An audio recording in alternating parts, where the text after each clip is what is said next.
तुम्हारी जब पहली पत्नी है तो मुझे लेकर के क्यों आए? क्या हुआ सुनीति? उसका स्वभाव अच्छा है, बहुत सीधी है, आचार विचार बहुत अच्छे हैं उसके, कि नहीं? पहले इस सुनीति को घर से बाहर निकालिए, तब मैं तुम्हारे महलों में प्रवेश करूंगी। आज महाराज राजा उत्तानपाद ने एक क्षण तक नहीं सोचा कि ये सुनीति जो बोल रही है इसमें मुझे सोचना चाहिए, बोलने से पहले, करने से पहले 1 मिनट हमको सोच लेना चाहिए कि हम गलत करने तो नहीं जा रहे हैं। आज राजा उत्तानपाद ने महाराज पहली पत्नी सुनीति को लेकर के और वन की ओर चल दिए और वन में जाकर के महाराज सुनीति को छोड़ दिया। और जैसे सुनीति को छोड़ा, सुनीति हाथ जोड़ करके अपने पति को प्रणाम करके कहने लगी, स्वामी कोई बात नहीं है, यहाँ पर भी मुझे आप ही छोड़ के जा रहे हो, आप मेरे पति हो, पतिव्रत धर्म सदा मेरे साथ में है।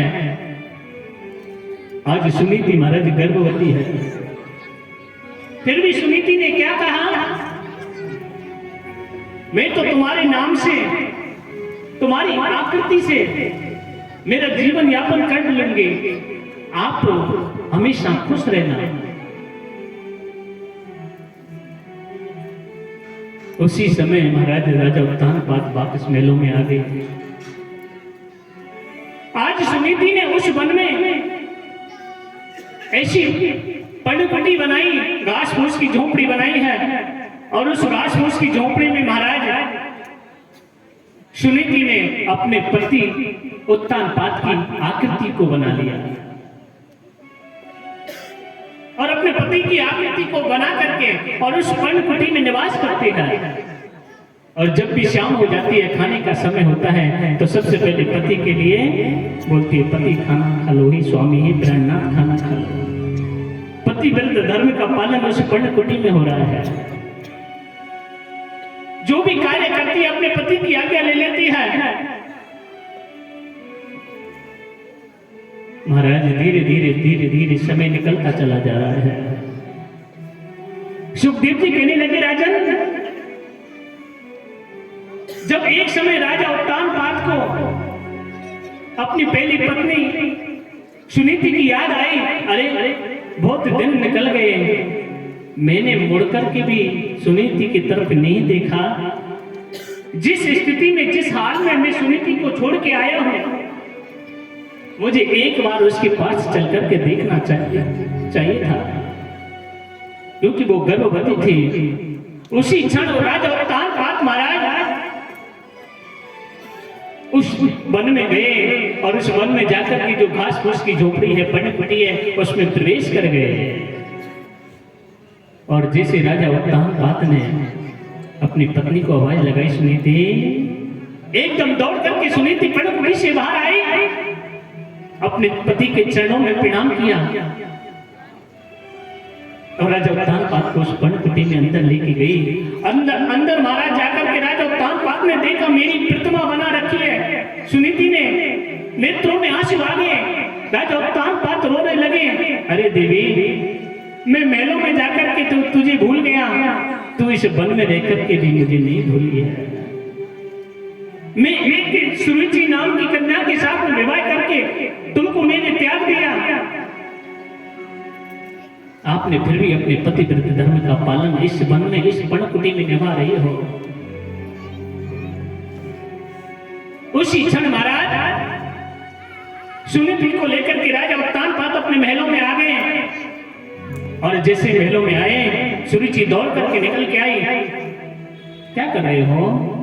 मैंने आपको पहले मना कर दिया, फिर आप वही करने को जा रहे हो। देवी, कुछ भी हो जाए, आपको सब पता है, मैं पहली पत्नी सुनीति को घर से बाहर इस समय नहीं निकाल सकता।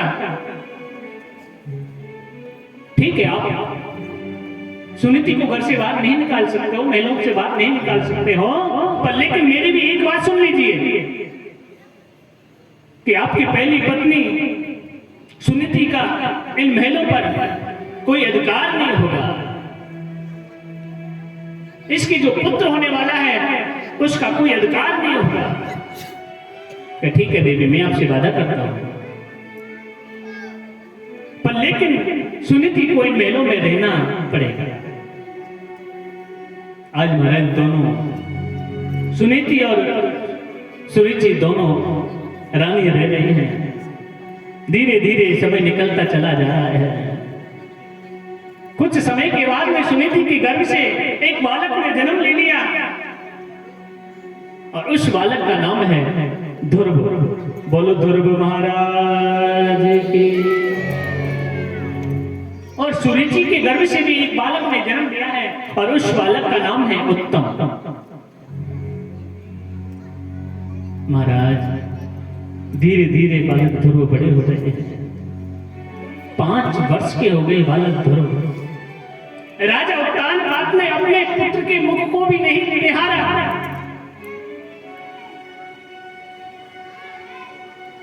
सुरुचि ने ऐसा बांध रखा था राजा उत्तानपाद को कि वो पुत्र के दर्शन तक नहीं कर सकता है। राजा उत्तानपाद समझते थे, अगर मैं दर्शन करने के लिए चला गया या मैं मेरे पुत्र से मिलने के लिए चला गया तो सुरुचि उनको तुरंत महलों से बाहर निकाल देगी। आज महाराज 5 वर्ष के जब बालक ध्रुव हो गए, एक दिन राजा ऊंचे सिंहासन पर बैठे हुए थे उत्तानपाद। ध्रुव खेलते खेलते बाहर आ गए और जैसे जब खेलते खेलते बाहर आए महाराज, ऊंचे सिंहासन पर देखा राजा उत्तानपाद बैठे हुए हैं। ध्रुव ने देखा ये मेरे पिताजी हैं। बालक ध्रुव खेलते खेलते और राजा उत्तानपाद के नजदीक पहुंच गए, करीब पहुंच गए और दोनों हाथों को ऐसे लब में फैला दिया। और जैसे महाराज दोनों हाथों को ऐसे फैलाया, राजा उत्तानपाद से रहा नहीं गया, ऊंचे सिंहासन से उतर करके आए और दोनों हाथों से, और महाराज राजा उत्तानपाद ने ध्रुव को उठा लिया और हृदय से लगा लिया। नेत्रों में आंसू आ गए और जैसे ही अपने हृदय से लगाया, राजा उत्तानपाद ने ध्रुव को, उसी समय दौड़ करके सुरुचि आई और राजा उत्तानपाद के पास में आकर के और ध्रुव को नीचे खींच के छोड़ दिया। एकदम ध्रुव देख करके सुरुचि की तरफ, मौसी की तरफ देख करके नेत्रों में आंसू भर गए। रोते रोते मां सुनीति के पास में गया बालक ध्रुव और सुरुचि ने क्या कहा बालक ध्रुव से कि बेटा ध्रुव, अगर इस सिंहासन पर बैठना है, इस सिंहासन पर बैठना है तुझे, तो तुझे मेरे गर्भ से जन्म लेना पड़ेगा। सभी देवता आकाश मंडल में बैठे हुए हैं। जैसे सुरुचि ने यह शब्द कहा तो सभी देवताओं को बहुत बुरा लगा। क्या सुरुचि, तेरा गर्भ इतना सुंदर है जो तूने सुनीति के गर्भ को ललकारा है? सभी देवता एकदम से चुप रह गए। ये सुरुचि तूने क्या बोल दिया है? उसी समय बालक ध्रुव रोता रोता जा रहा है और अपनी मां सुनीति के पास जाकर के कहने लगे, मां, क्या मेरा अधिकार पिताजी पर नहीं है? क्या मैं उस सिंहासन पर नहीं बैठ सकता? और जब कहा कि मां, मुझे मौसी ने क्या बोला है पता है क्या? मां, मैंने आपके गर्भ से जन्म लेकर के अच्छा नहीं किया? उसी समय मुंह बंद कर दिया महाराज। हरि में मौसी ने मारो मैया,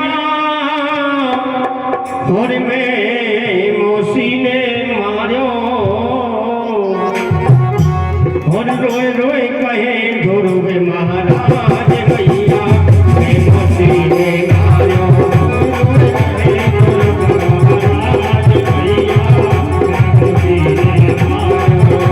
भाई मैं मौसी